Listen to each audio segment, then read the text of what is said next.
OPPO has recently introduced the brand new Reno 14 series, which includes both the base model and the Pro model. This launch has taken place in China, so keep this in mind because the global launch might occur in a few months and some aspects could change. So let's explore what these devices offer in China. Let's begin with the Reno 14, which comes with a 6.59-inch fully flat LTPS OLED display featuring a 1.5K resolution and a 120Hz refresh rate.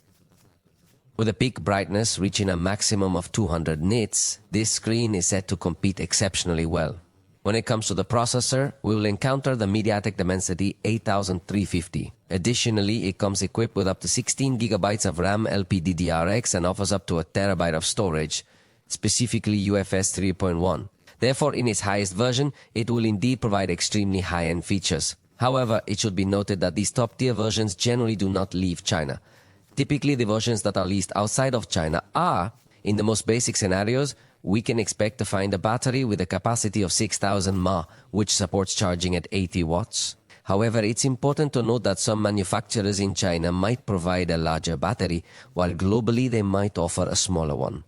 Therefore, we cannot be certain if this will be the situation here. Nonetheless, this information provides us with a preview of the upcoming family of devices from OPPO. The camera system boasts a 50-megapixel Sony Lithia 600 main sensor equipped with optical stabilization, followed by an 8-megapixel ultra-wide-angle camera. What's really intriguing here is that it also features a 50-megapixel periscope telephoto camera offering 3.5x optical zoom. This combination makes it a highly interesting device, as merging a high-resolution sensor with a periscope lens typically yields excellent results, provided there is proper optimization in place. So I believe it will be a device that will compete exceptionally well in the market. But now let's discuss the Reno 14 Pro a bit more, which features an OLED display that is also flat. However, it is larger at 6.83 inches and shares the same technical specifications regarding brightness, refresh rate, and resolution as its smaller sibling. In this instance, it is equipped with the MediaTek Dimensity 8450 chip, making it slightly more advanced. Additionally, it comes with a 6200 mAh battery that supports 50 watts of wireless charging.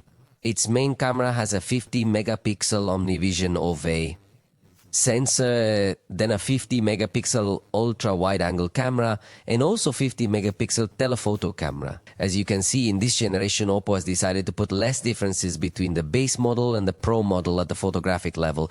The main difference will be the processor and battery. Both devices run ColorOS 15 based on Android 15 with artificial intelligence functions such as for photo editing, also to generate images, and also access to artificial intelligence assistants. In China, it's known as Xiaobu, but globally they might opt for Google Gemini. These devices will come in colors like Siren and Black and feature IP protection 66, IP68, and IP69, making them fully water resistant. For the Reno 14, the base model's announced price in China is 2,799 yuan.